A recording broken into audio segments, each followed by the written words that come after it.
What's going on, everybody? Welcome back to Torque Spec Garage. Got another how-to video coming at you today.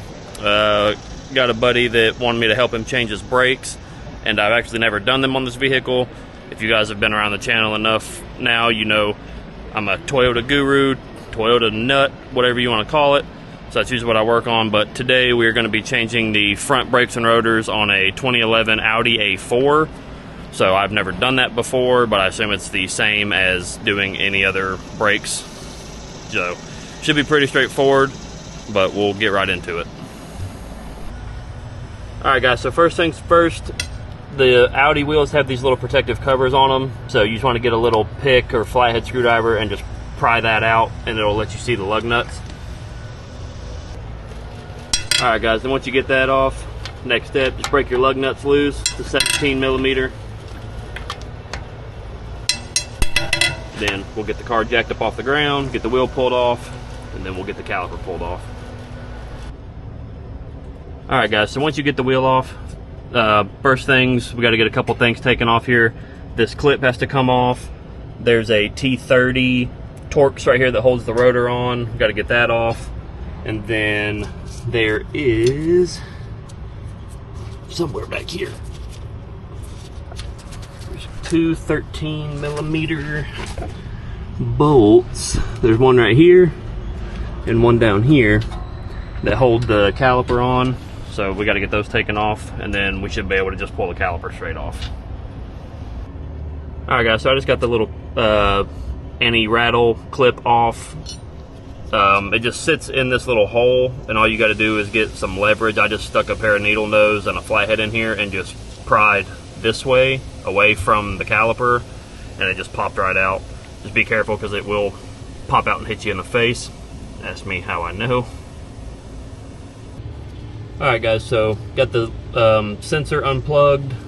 There's a little bracket here that holds the part that goes into your caliper. There's a little tab up at the top here, so I just pried it back with a flathead screwdriver, barely, just trying not to break it, even though these brakes that are going back on here came with new sensors.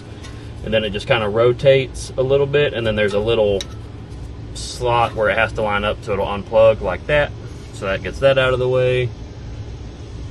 And then we got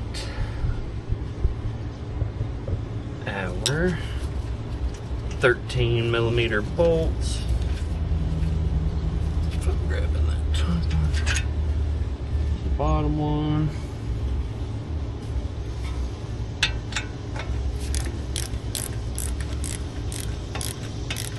Alright guys, so once you've gotten both of your 13s out, the caliper just pull right off. I already got me a zip tie under here.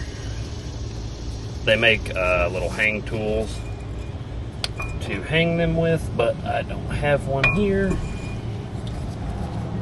So, zip tie the world is what we're going to do. Alright guys, and here are the old pads. As you can see, they are pretty shot. So I was just comparing, making sure the new pads that he got are the same, because you would hate to get all the way into this and then realize you got the wrong stuff.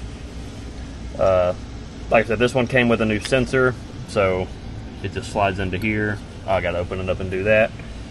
Got the caliper hung up there. Like I said, you just always want to make sure you're not hanging it by the hose. And then I will get the bracket off, and then that rotor should come off right after I take that T30 out.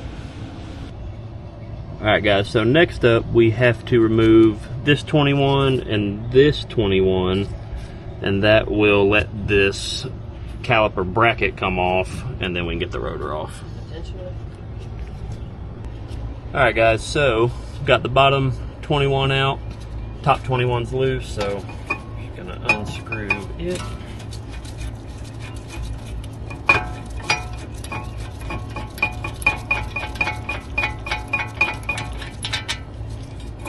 Pull your caliper bracket off.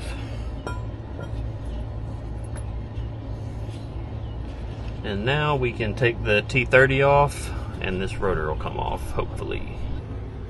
Alright guys, so like I said, there's just this one T30. Usually they have two, but not today. Make sure you don't lose that.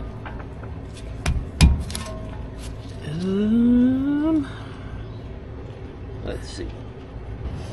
Alright guys, so this rotor was super rusty, so I just took a rubber mallet and just tapped around. Rotor comes off. Now we'll clean this up with some brake cleaner. A lot of times you want to clean this rust off the back, because if not, a lot of times it'll cause vibrations. So I'll try to get a wire wheel or a brush and clean this up a little bit before I put that new rotor on there. Alright, just so you guys can see what I'm doing, got a drill with a little wire wheel on it, and I'm just cleaning up the hub, top, bottom, surface, trying to clean all the rust off. Nice and shiny. Alright guys, so as you can see, we got the ring all nice and shiny, got the hub nice and shiny, just cleaned all that old rust and stuff off. Like I said, it's not a necessary step, but a lot of times if you put a new rotor on over that, it will cause it to vibrate, and it'll, drive you nuts trying to figure out why it's shaking. So now we'll get the new rotor slid on here. You just want to make sure you line up the keeper screw hole, obviously, or it won't line up. When you change everything, you still don't find. Alright guys, so we got our new rotor set up here. Anytime you get new rotors, you want to take some brake cleaner and just spray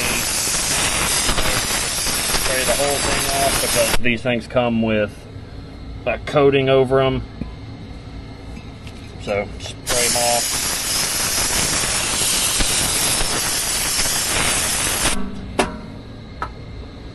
real good.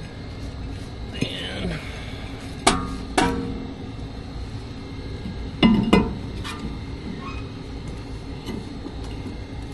set that up there. I'll get my little keeper screw. Alright guys, so like I said, make sure your rotor's sitting flush against that hub, and just tighten your keeper screw really good. Alright. We'll give it another just courtesy little spray with some brake cleaner.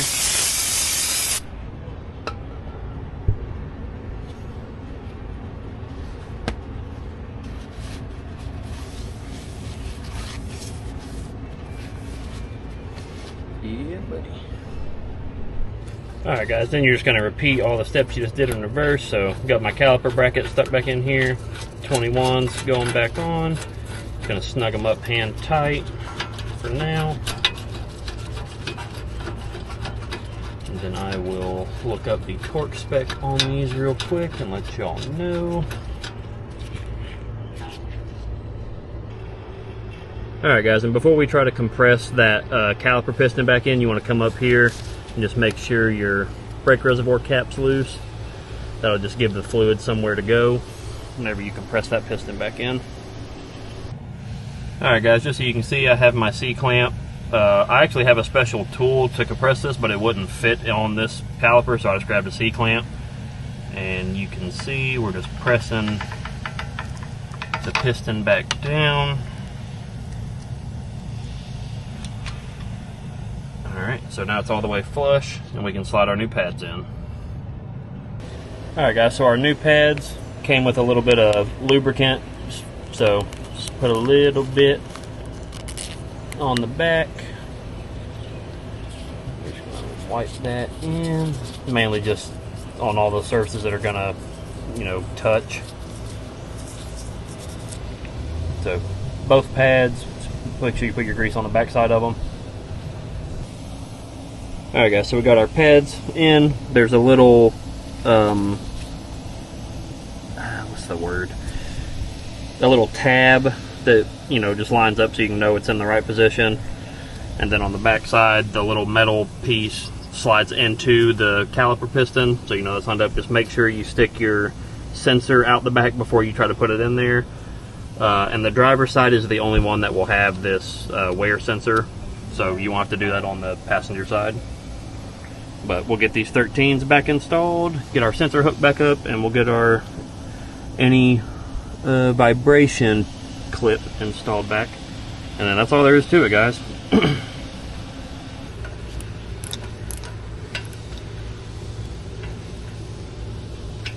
Alright guys, so we got our top 13 tightened, bottom 13's tightened. Gonna run our little wear sensor. And remember guys, like I said, there's a little slot for this thing to slide back into this little bracket. And then you just gotta spin it to where the little top tab pops back in the hole. And then as you can see, it doesn't come out. And then just make sure you plug that back in.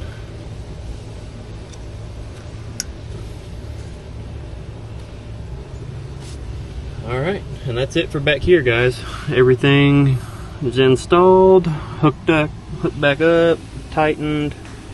Now I just got to figure out how to get that little clip back in there, and we can move on to the passenger side. Alright guys, so got our anti-vibration clip back in. Did I do it the right way to get it back in? Probably not. And I didn't start recording to show you how I did it, but pretty much I just put this tab up here where it's supposed to go, and I had it kind of angled, and I was able to slide this in to where this tab was resting on this screw, and then I just bent the bottom and put it under there. So if you struggle, that method worked for me. But yeah, that's all there is to it on this side. Get the wheel put back on.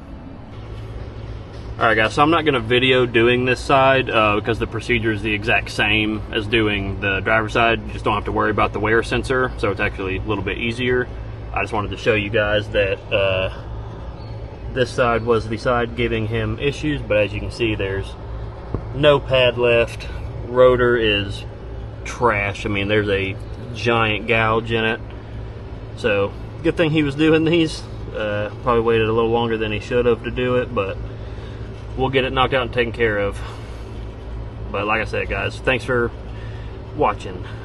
Alright guys, so like I said, I'm not going to video doing the passenger side just because the process is exactly the same, so no need boring you guys with doing the exact same thing. Just take what you did on the driver's side, do it on the passenger side, same steps, same everything. If you guys have any questions, as always, leave them in the comments and I'll get to them if I can. Other than that, you know, thank you guys so much for always supporting the channel, that keep stopping by and checking these videos out. I know how-to videos aren't everyone's thing, but you know, never know who might need it and who it might help, so that's why I keep doing them. But thanks again for watching, guys. Another video here at Torque Spec Garage, and I'll catch you guys in the next one. Later.